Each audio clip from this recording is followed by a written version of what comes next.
Lendas da ciência. Misturar. Distribuição Sinapse. Versão brasileira RGA Rio.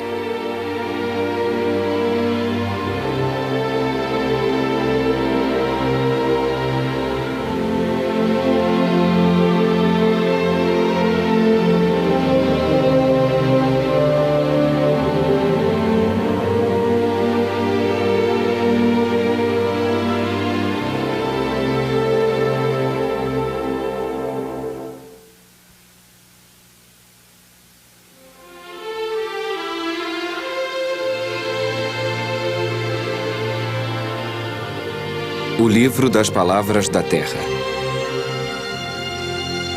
O livro da química.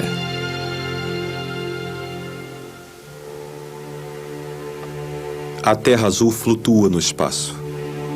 Do que é composta a Terra?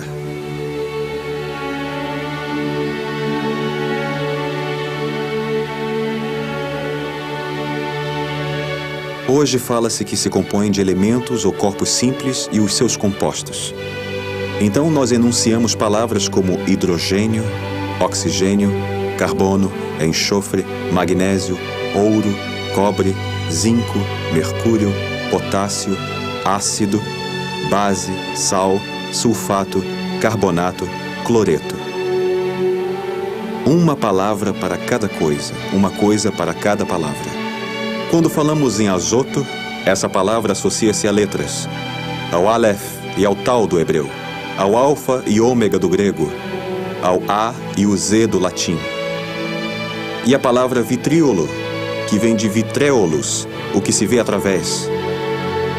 As expressões vitríolo verde, branco ou azul significam o que hoje chamamos de sulfato de ferro, de zinco e de cobre, todos de aparência vidrosa. Este é o primeiro sentido, mas existe outro, mais secreto, o dos alquimistas. V de visita, I de interiorem, T de terre, R de rectificando, I de invenies, O de occultum, L de lapidem. Visitar o interior da terra e, por retificação, descobrirás a pedra filosofal. Não sabemos mais a que operações este alfabeto se refere. Perdemos a chave desta linguagem. Como ele deve ser lido ou compreendido? Nós esquecemos a sua legenda. Vamos visitar o interior da Terra. Vamos avançar e deixar a astronomia de lado. Já não é mais um planeta. Avançamos ainda mais para observar os mares e os continentes. Agora somos cartógrafos ou geógrafos.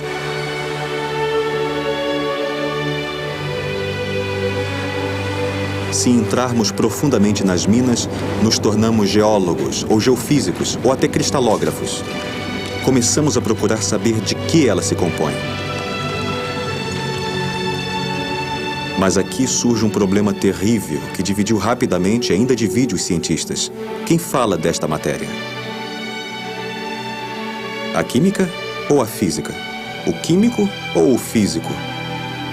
Que diferença existe entre estas duas ciências? Antigamente dizia-se que a física é algo que se entende, a química é algo que se aprende. Isso queria dizer que a primeira descobre e dita as leis rigorosas relativas ao espaço e ao tempo, à energia e à potência, enquanto que a segunda se contentava em descrever as reações exatas pelas quais diversos corpos se separam, se transformam, se misturam. O exemplo da mistura torna isso mais claro.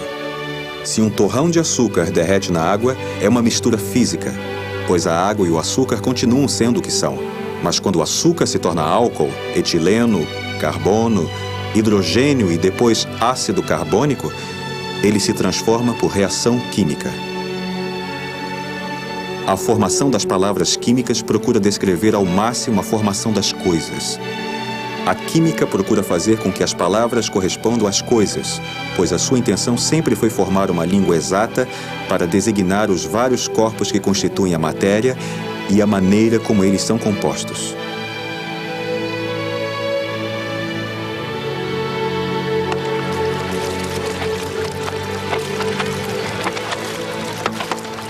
Estamos em Pune, no sul da Índia, em uma oficina de tintura. Tintura significava, em primeiro lugar, a arte de tingir antes de designar a substância capaz de mudar as cores. Em farmácia, a palavra descreve um preparo, no qual são adicionadas substâncias medicamentosas. A tintura de iodo é o exemplo mais conhecido. Antes de transformar a matéria profundamente, mudam as cores na superfície, mudando as aparências. Isso leva rapidamente à questão do falso. Certamente o alquimista nasceu da luta entre o autêntico e a falsificação, entre o verdadeiro e o falso, pois a mesma transformação das coisas pode servir para escondê-las ou encontrá-las. A mesma ciência pode servir aos ladrões e aos policiais. A mesma substância serve como veneno ou remédio. A mesma língua pode mentir ou dizer a verdade. Por isso surgiu a ideia de se criar uma língua secreta, a dos alquimistas. Tão secreta que não sabemos se a entendemos de fato. O que é o elixir ou a pedra filosofal? As flores de Júpiter seriam dióxido de estanho? Gestação equivale à reação? O banho-maria estaria repetindo a receita de Maria, a judia? Através destas perguntas colocadas por esta ciência vã e perdida que é a alquimia, pode-se entrever o início das verdadeiras questões trazidas hoje pela verdadeira ciência, a química. Que potência? Para quem e com que finalidade? A química suscita grandes reticências, pois temos medo de deixar a natureza que nos parece verdadeira. Evitamos o factício e o artifício que nos parecem falsos.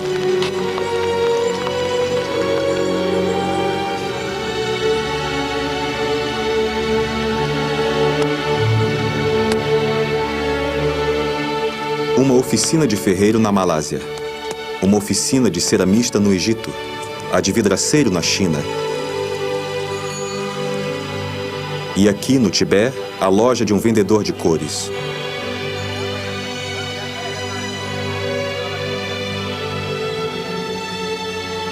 O ceramista trabalha frio.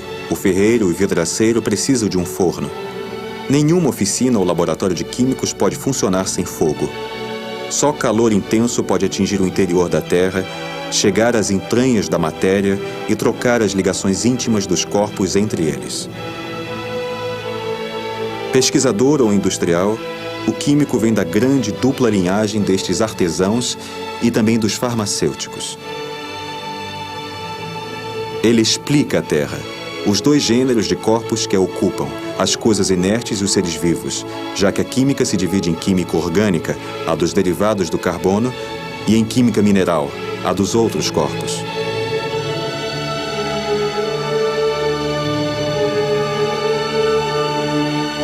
Dos combustíveis à metalurgia, de indústrias de matérias plásticas à indústria agroalimentar, do inerte ao vivo, mineral ou orgânico, a química, que se tornou hoje uma das principais potências econômicas, fabrica o mundo que nos cerca. Óculos, roupas, automóveis, tintas, colas, silicones, vidros, filmes, cosméticos, remédios, açúcares, álcool, hormônios, vitaminas. Ela trata de nós, alimenta nossos filhos. Isso tudo além da bioquímica, de onde nascem novos seres vivos.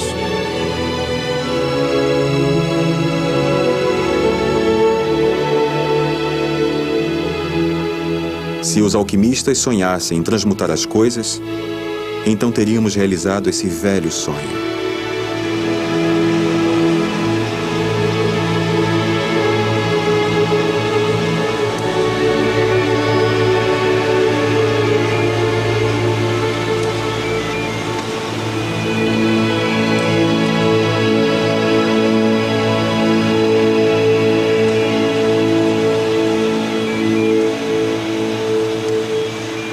Através de espectógrafos, os telescópios restituem a composição química das estrelas.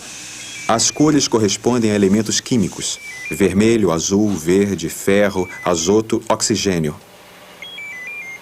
Nosso corpo todo é pura química. Somos feitos de tudo o que compõe uma estrela: ferro, azoto, carbono, oxigênio.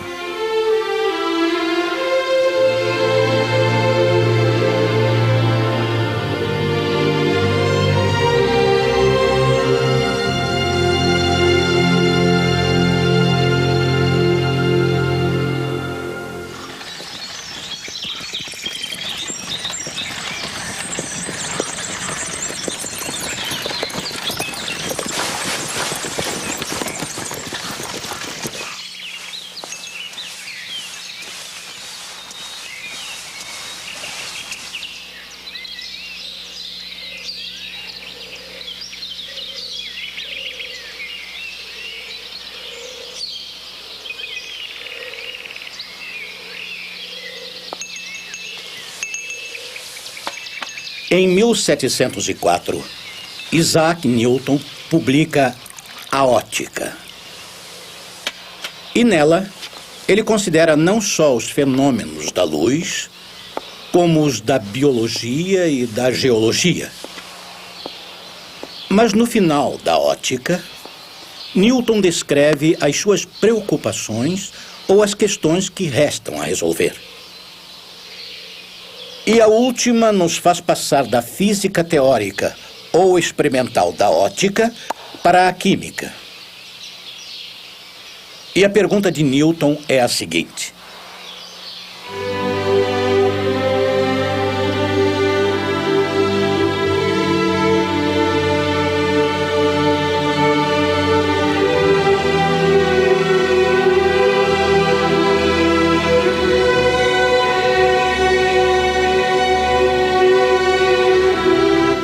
quando se faz uma reação química, há corpos que se decompõem e em cada parte, uma vai para um primeiro corpo e a outra para um segundo corpo.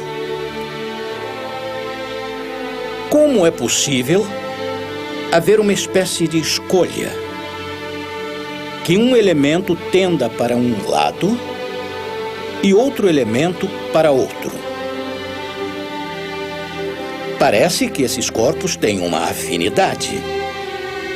E quando se fala em afinidade, costuma-se dizer que um homem ama tal mulher em detrimento de tantas outras e que uma mulher ama tal homem em detrimento de tantos outros. Ele ou ela tem uma afinidade por escolha. Portanto, existiriam forças de atração, mas estas seriam eletivas. E também existiria uma força repulsiva, o que deixa Newton pouco à vontade, na medida em que parece haver apenas uma força geral. Não existe uma força diferente que atrai a Terra para o Sol, nem outra que atrai Marte para o Sol, ou outra de Vênus para o Sol, ou ainda outra da Lua para a Terra. Existe apenas uma força chamada gravitação, que é uma lei universal, já que é a mesma força exercida em todos os corpos do universo. Mas em química, como é possível um corpo se dividir e escolher o cloro em vez do sódio? Então, Newton teria se voltado para a química? Então, houve um Newton secreto. Houve um Newton, figura pública, que teve um sucesso extraordinário, e outro Newton secreto. No final das contas, percebe-se que a quantidade de personagens de Newton voltados para a alquimia é muito maior do que os de Newton voltados para outras ciências. Afinal, ele teria passado muito mais tempo fazendo experiências no forno dos alquimistas do que calculando e deduzindo de sua força a totalidade dos movimentos do universo. E a verdadeira questão então surgiu, e surgiu em dobro. Em relação à força de atração, de gravitação universal, será que esta força descoberta por Newton teria servido de modelo para entender as forças de atração entre os elementos químicos quando combinados? E nesse caso, passa-se de um mundo conhecido para o desconhecido ou o contrário. Newton, alquimista, teria procurado a vida inteira as forças que atraem determinados elementos para outros, ou as forças de repulsão que fazem com que se dividam. E cansado de procurar em vão a medida e a natureza das coisas, Newton teria tentado aplicar para o universo inteiro uma ideia desse tipo e teria caído no caso simples da gravitação universal. Quando o sal de tártaro escorre, escreve Isaac Newton, este efeito seria produzido por uma atração entre as partículas de sal de tártaro e as partículas de água que flutuam no ar em forma de vapor? E como o salitre ou o vitríolo não escorrem, será por falta de atração?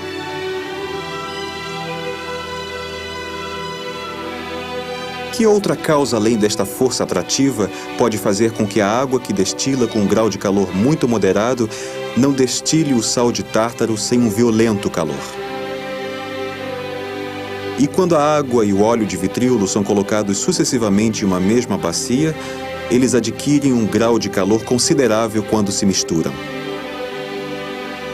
Este calor não provaria que as partes desses licores estão em grande movimento?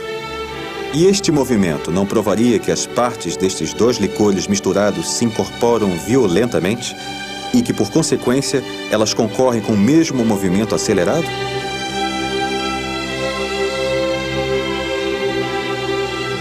Saturno, chumbo. Júpiter, estanho. A Lua, prata. Sol, ouro. Marte, ferro. Vênus, cobre. A Terra, o conjunto. Aqui estão dispostos, como em tabelas, os nomes dos planetas relativos aos dos metais. As notas musicais relativas às cores da ótica. Violeta, Ré. Púrpura, Mi. Azul, Fá. Verde, Sol. Amarelo, Lá. Laranja, Si. Vermelho, Dó. O peso dos corpos, escreve Isaac Newton, não depende em nada de sua forma e de sua textura. Pois se estes pesos variassem com a forma, eles seriam maiores ou menores, em função das diferentes formas, apesar da quantidade de matéria ter sido a mesma. Ou seja, aconteça o que acontecer à matéria, ela conserva a massa de uma forma ou de outra, sob tal ou tal aspecto. É o que passou a se chamar de conservação da massa. Esse é o fundamento do trabalho de Lavoisier. Nada se perde, nada se cria, tudo se transforma.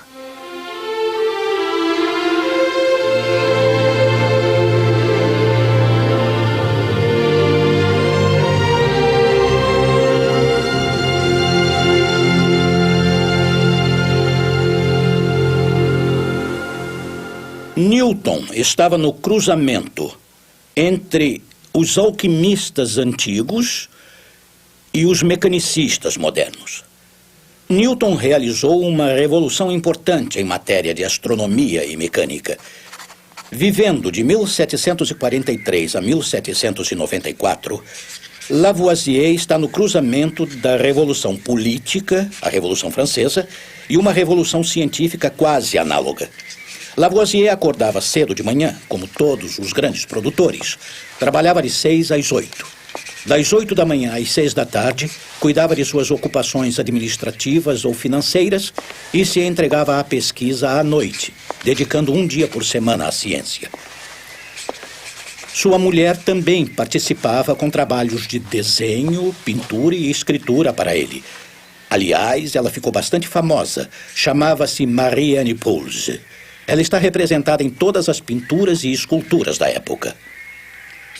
É bom lembrar que, graças à sua fortuna pessoal de coletor de impostos e fazendeiro, Lavoisier havia montado em sua casa o laboratório mais sofisticado do mundo na época. É possível que Lavoisier tenha chegado aos resultados que conhecemos por causa da exatidão e sensibilidade de suas balanças.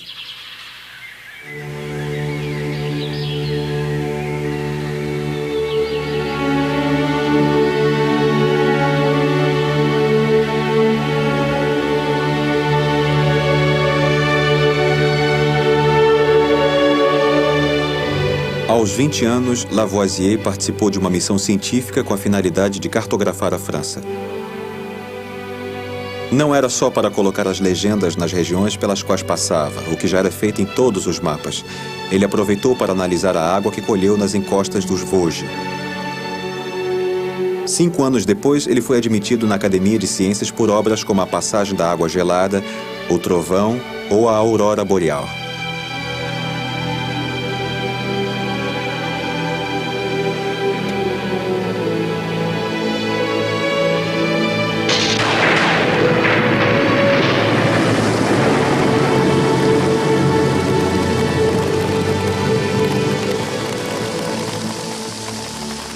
A água que se transforma em gelo ou em vapor, líquida, sólida, gasosa. A água mostra todos os estados do planeta, cada um vive na química de nosso planeta.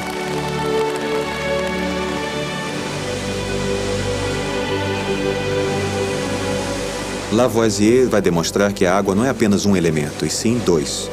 que não é um corpo simples, mas composto. 2 gases, hidrogênio e oxigênio.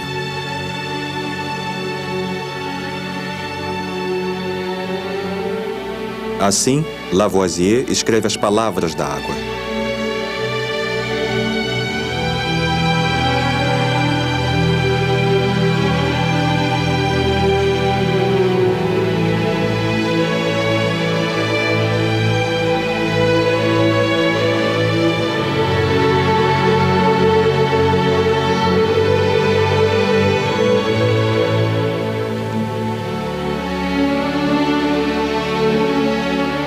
O ar, o vento sopra nas folhas, inclina as árvores, acelera o lento movimento das nuvens acima de nossas cabeças. O ar é um gás invisível que nos cerca por toda parte. Ele preenche o que nos parece vazio, uma garrafa, um vidro, uma casa. Ele cerca a Terra até uma altura de 150 quilômetros e forma a atmosfera. O ar não se vê, mas ele está sempre presente. Quando corremos, ele bate em nosso rosto quando há vento. O vento é o ar em movimento. O ar, gás sem cor nem odor, ocupa todos os espaços que nos parecem vazios. O ar é oxigênio e azoto.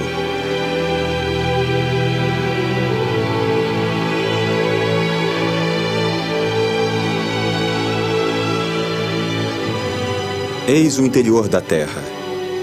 Camadas de sedimentos, giz, argila, granito, que formam a Terra que nós vemos. Aqui a verdadeira e aqui a falsa.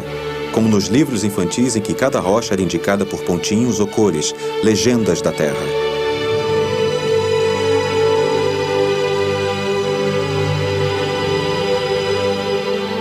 Há várias terras como a cal e a barita, por exemplo. A Terra é uma mistura. É o conjunto dos elementos, das misturas. Depois de Lavoisier, esses elementos primitivos, água, ar, terra, mudam de sentido e se tornam corpos múltiplos em maior número, cerca de 30. Um século depois, haverá cerca de 100 a nomear a matéria.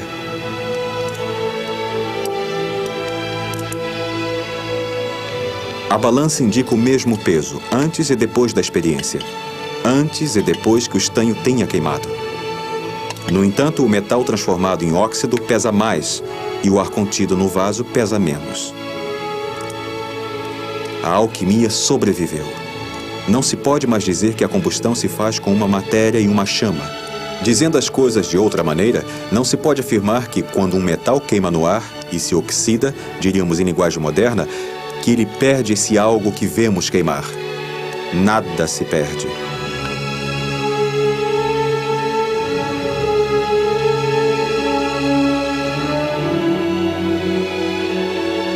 Como garantir que a chama do lampião ilumine sem se apagar?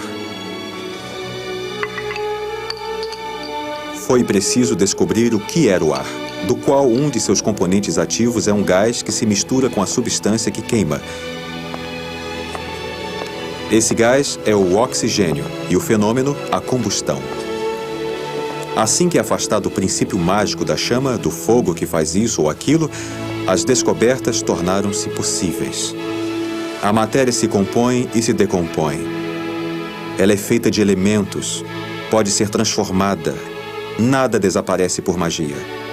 Tudo fica ali, de um modo ou de outro. Nada se perde, nada se cria. Tudo se transforma. Lavoisier nunca disse isso. Foram as descobertas que o dizem.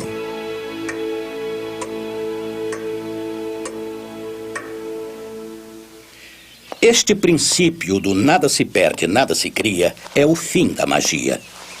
De certa forma, a magia consiste em dizer que há coisas que se criam e coisas que se perdem sem deixar nenhum rastro. Qual é o princípio anti-magia por excelência? É que nada se perde e nada se cria. Qual é o instrumento anti-magia por excelência? É a balança, pois a condição do equilíbrio é justamente que nada se perde, nada se cria. É a equivalência rígida. Por consequência, medindo o mais exatamente possível as reações químicas, o que se perde e o que se ganha, e exercendo a maneira precisa da equivalência, Lavoisier chegou a todos estes resultados. E para que balanças tão precisas? Porque, em geral, Lavoisier trabalhava com gases e precisava de balanças extremamente sensíveis. Pode-se dizer que ele era um fazendeiro. E, sendo assim, conhecia perfeitamente a contabilidade. O que é a contabilidade, se não a pesquisa de equilíbrio dos balanços? E o que é essa palavra balanço, se não a balança? E por que em seguida Lavoisier disse que a economia, a circulação da moeda, está sempre submetida ao equilíbrio? Temos a impressão de que em seu trabalho acadêmico e pessoal de pesquisa e de fazendeiro, Lavoisier tenha sempre usado a balança. Será preciso dizer que ele foi vítima da justiça, também simbolizada pela balança? A palavra equação, significando equilíbrio, que por sua vez significa equivalência, quer dizer que esses princípios, essas equações, não estiveram do lado da equidade?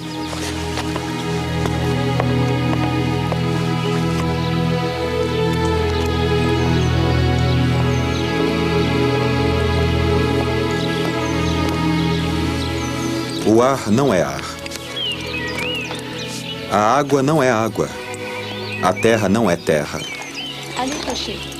Todos estes elementos são misturas ou combinações químicas.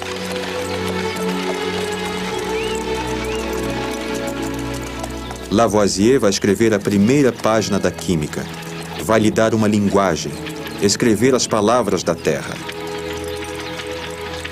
Foi assim que o álcali vegetal cáustico se tornou potássio, o álcali volátil cáustico, o amoníaco, o espírito do sal, o ácido buriático oxigenado, o bário, lápis solares por causa de sua cor vermelha, Lavoisier o chama de barita, alumínio, a prata da argila, depois alumina, arsênico, que era sangue de araque ou ouro-pimenta, enxofre, que era o vitríolo de ferro, o sal, cloreto de sódio, a cal, hidróxido de cálcio, o giz, carbonato de cal, a ferrugem, carbonato de ferro, o oxigênio, base da era vital, a alma do mundo.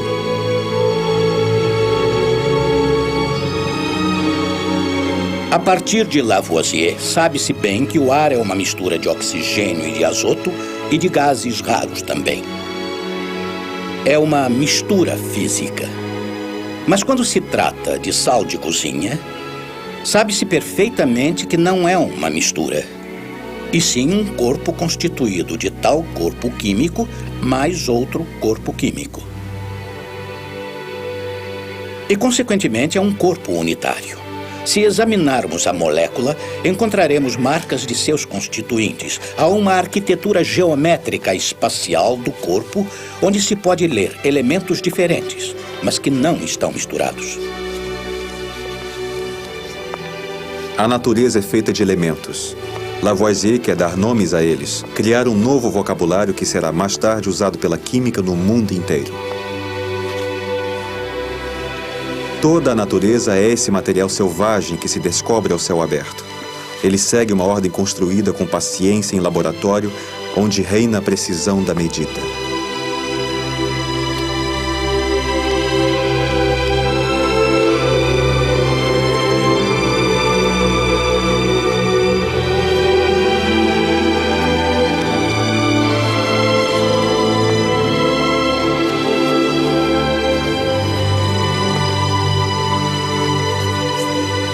O gênio de Lavoisier é ao mesmo tempo experimental e linguístico. Através da mais refinada experiência, ele demonstra que os elementos não são mais elementos. É uma demonstração experimental. Por isso, somos levados a considerar Lavoisier o primeiro da química. Foi ele que lhe deu uma linguagem. E essa nominação dos corpos químicos com um nome e um sobrenome, ácido sulfúrico ou cloreto de sódio, foi ele que inventou, foi ele que ensinou. Desde então, falamos o lavoisiano. A República não precisa de cientistas.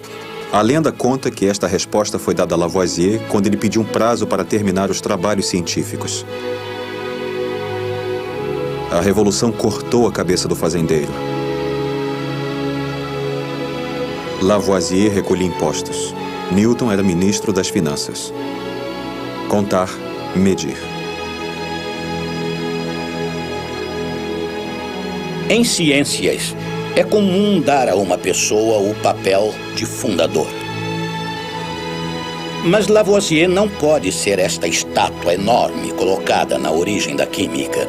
É um grande químico que foi um grande experimentador. É o fim dos amadores. A partir dele, só haverá grandes profissionais, professores universitários, no fundo.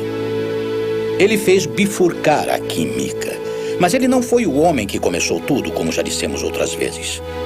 A química já existia antes dele, mas ele transformou a linguagem. E quem transforma a linguagem é considerado o criador das coisas.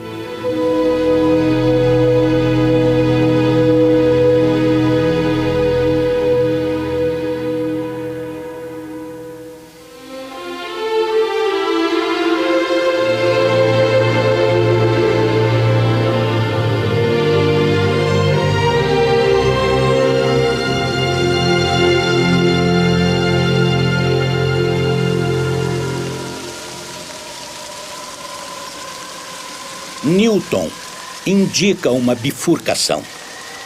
O caminho dos alquimistas, que desaparecem pouco a pouco, e o dos grandes mecanicistas, que fizeram a ciência moderna. Ele é essa mistura e essa bifurcação. Quanto a Lavoisier, ele é a bifurcação entre a política e a ciência, entre a revolução política e a revolução científica. Mas ele também é uma bifurcação entre amadores e profissionais. É ele que inventa o grande laboratório moderno e os instrumentos de precisão com a linguagem que usamos hoje. A partir de Newton, a química conquistou o seu território. A partir de Lavoisier, ela partiu para a conquista das universidades. Ela se tornou a química dos professores. E Mendeleev é um professor.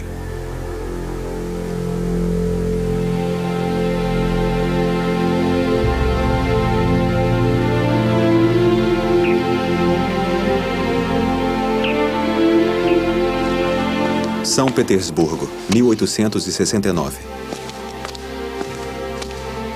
Até Mendeleev dava-se nome ao que se descobria. Os nomes dos elementos procuram a sua ordem, sua classificação. Era necessário uma tabela como a carta do céu, tabelas da Terra, tabela periódica, uma espécie de cartografia da Terra.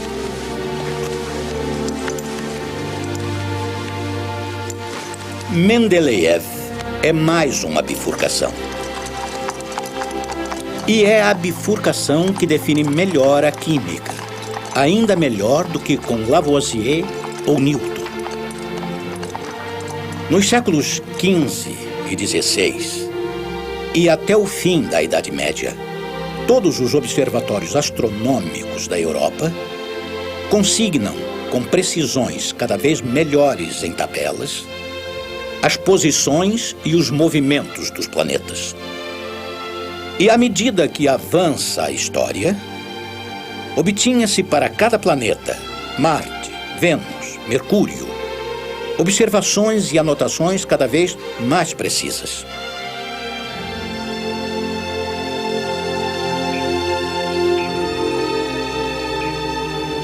Aí estão algumas tabelas, tabelas em ordem. E elas têm nome, tabelas alfonsinas, tabelas toledanas. E elas dão números perfeitamente alinhados, cada vez mais rigorosos. E, de repente, chegam Kepler e Newton, trazendo o enunciado de leis. As leis de Kepler e a lei de Newton. À medida que se passa das leis de Kepler para a lei de Newton, percebe-se que apenas uma lei, a de Newton, comporta a totalidade destas tabelas. A partir daí, Não é mais preciso observar a posição exata dos planetas. Hoje, basta deduzir da lei de Newton. E essa lei se torna um modelo das ciências. Por quê? Porque uma tabela conduz a uma lei. É a tabela da lei e a lei da tabela. Da tabela observada, começa a lei. A química esperava por isso, como todas as ciências esperavam este modelo.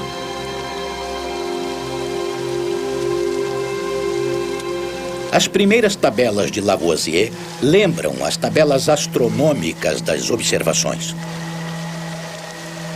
E para onde estamos nos dirigindo? Para a ideia de que a química, os corpos e as reações químicas talvez pudessem conduzir a uma lei comparável à de Newton.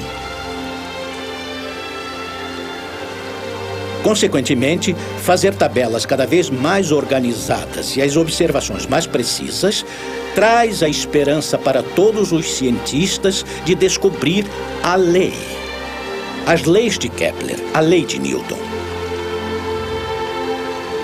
E quando Mendeleev descobre a tabela periódica, essa descoberta é considerada gigantesca, porque vemos que a química está a caminho de uma unidade, de sua definição, de uma lei, e que ela será uma ciência tão forte, bonita e unitária quanto a física. Essa é a importância da tabela de Mendeleev. Ele faz a bifurcação de duas coisas: a multiplicidade dos corpos descobertos, como o hidrogênio, oxigênio, halógenos, etc. E o extraordinário é que há casas vazias em sua tabela para serem preenchidas. O que nos leva a fazer uma analogia com Leverrier, que através de cálculos encontra planetas que nunca foram vistos, que permite prever, antecipar. E quando se antecipa é porque há uma lei. E essa é a esperança de descobrir a lei.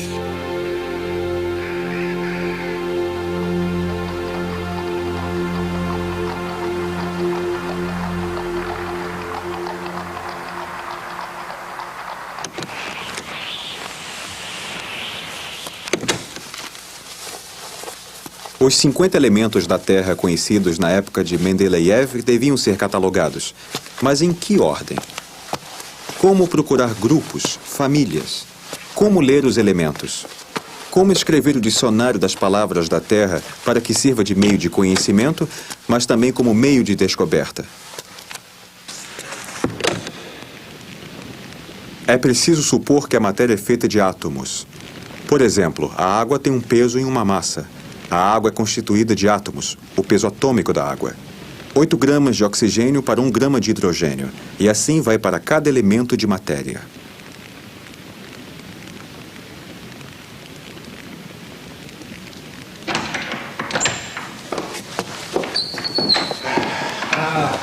Здравствуйте, дядя Иван.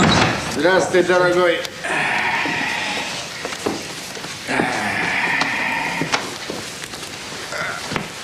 Снежок-то.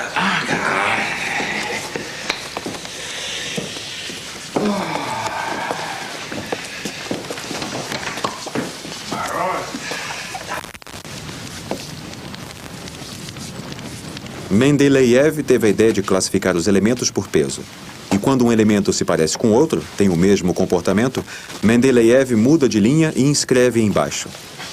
Às vezes, para respeitar a analogia entre dois elementos ou para manter a regularidade no aumento dos pesos, ele trapaceia, pula casas.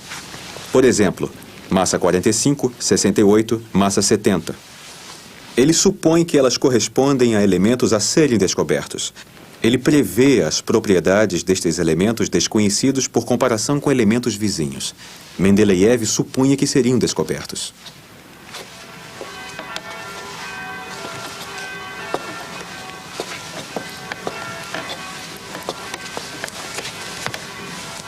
Ну что, изучил, Дмитрий Иванович?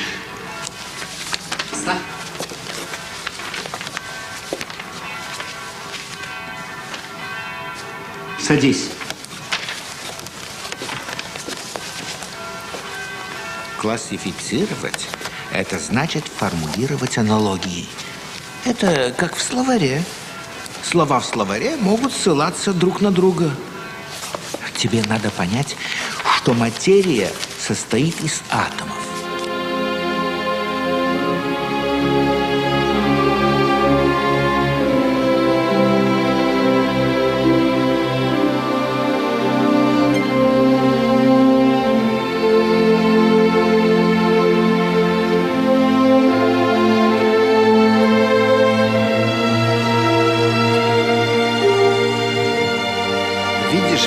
Например, здесь массе 68 должно соответствовать тело, похожее на алюминий.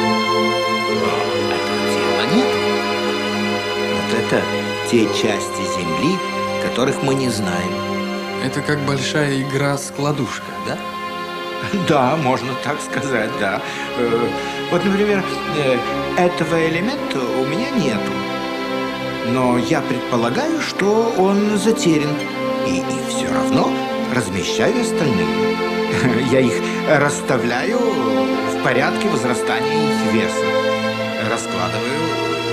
И по интервалам получается, что некоторые тела обладают теми же качествами, что и другие, которые по соседству.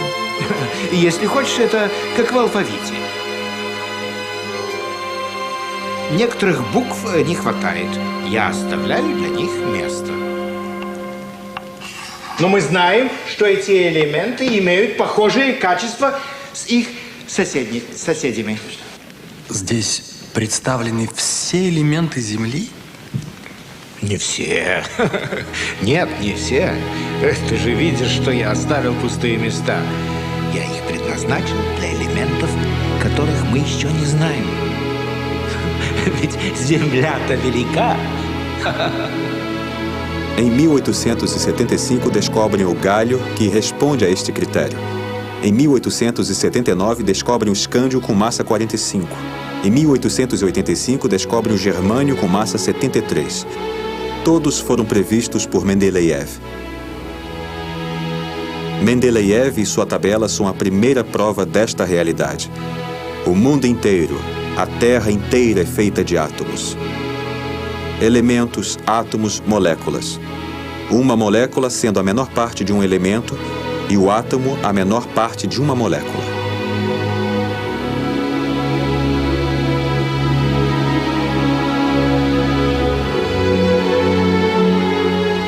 Pode-se perfeitamente colocar fórmulas em linhas. Mas o interesse da química é a fórmula desenvolvida. Os átomos e as moléculas estão espalhados no espaço. E eles formam figuras geométricas, regulares ou irregulares. Uma das descobertas que mais gerou escritos foram as fullerenas, que são moléculas extraordinárias, onde só há carbono. Escrevem-se C60. Mas o interessante é desenhar bolas de futebol, exatamente como aquelas com as quais jogamos, que são exatamente pentágonos ou hexágonos que formam a superfície das bolas. As fullerenas são moléculas que não existiam na natureza. Talvez existam, pois a descobriram no céu. O químico é um arquiteto dessas moléculas. E nessas bolas, ele pode encaixar outras moléculas que permitem formar um explosivo perigoso para fazer uma bomba ou um antivírus para fazer um remédio. E vemos muito bem que o interesse está no desenho da molécula e que, mais do que um alfabeto, ele é um indicador de locais. O objetivo da química é montar estes objetos extraordinários, sejam eles naturais ou não. Esta é a oportunidade da química.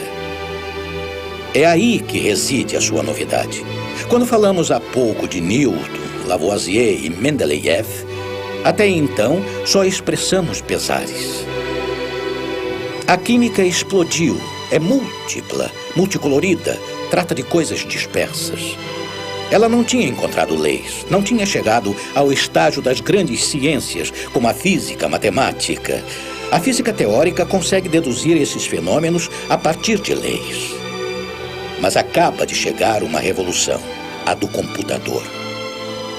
O computador simula as experiências, simula a arquitetura das novas moléculas. Divertem-se criando novas moléculas por simulação. O computador é a oportunidade das ciências que não têm leis. O computador montado em algoritmo é baseado em uma matemática que não considera as generalidades. Temos a ideia de que só existe uma ciência do que é abstrato e universal. Newton, a lei da gravidade, a física teórica e tudo mais serão revistos. Muito bem. Mantivemos respeito por todos eles. Mas está nascendo com os algoritmos uma matemática processual que ainda é abstrata, mas fiel às singularidades. Os algoritmos processuais dos computadores podem ajudar nos processos lentos, modestos, inteligentes, finos, e encontrar as singularidades das coisas, que é a química. Ainda bem, pois com a chegada dos computadores, o singular pode estar na ponta em relação ao geral. O interesse da simulação por computador é de nos fazer ver. Agora, vemos moléculas. Vemos a transformação da matéria nas telas do computador. Vemos essa arquitetura. Estamos diante da paisagem das coisas. A paisagem secreta da constituição elementar das coisas. E, de certa forma, pode-se prever um futuro paradoxal para esta ciência que, em seu passado, lamenta não ter se tornado geral. Do alto da Torre Eiffel, Paris parece um mapa, um plano. Cada conjunto de edifícios é como uma peça de quebra-cabeça. Há alguns terrenos baldios e casas vazias que um dia serão preenchidos.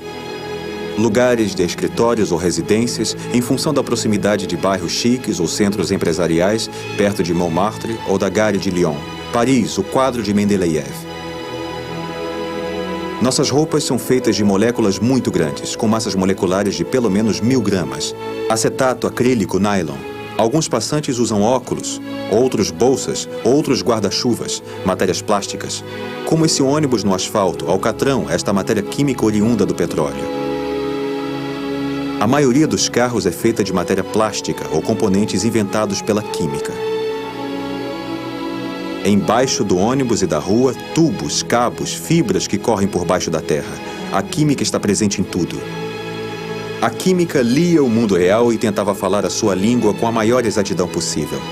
Hoje é acusada de produzir um mundo factício, perigoso e artificial, afastando-se do natural, desenhando novas moléculas, compondo novos materiais, sintetizando novos medicamentos, forjando novas próteses para o corpo, dominando o processo da procriação, manipulando novos seres vivos. Hoje a química tenta, como muitas outras ciências, falar dos mundos possíveis, portanto, criá-los. Certamente ela se diferencia da física pela abertura de suas possibilidades. A química nos assusta, talvez porque ela cerca nosso mundo real de um mundo possível, virtual. No entanto, esse possível, esse virtual, é o nosso novo mundo.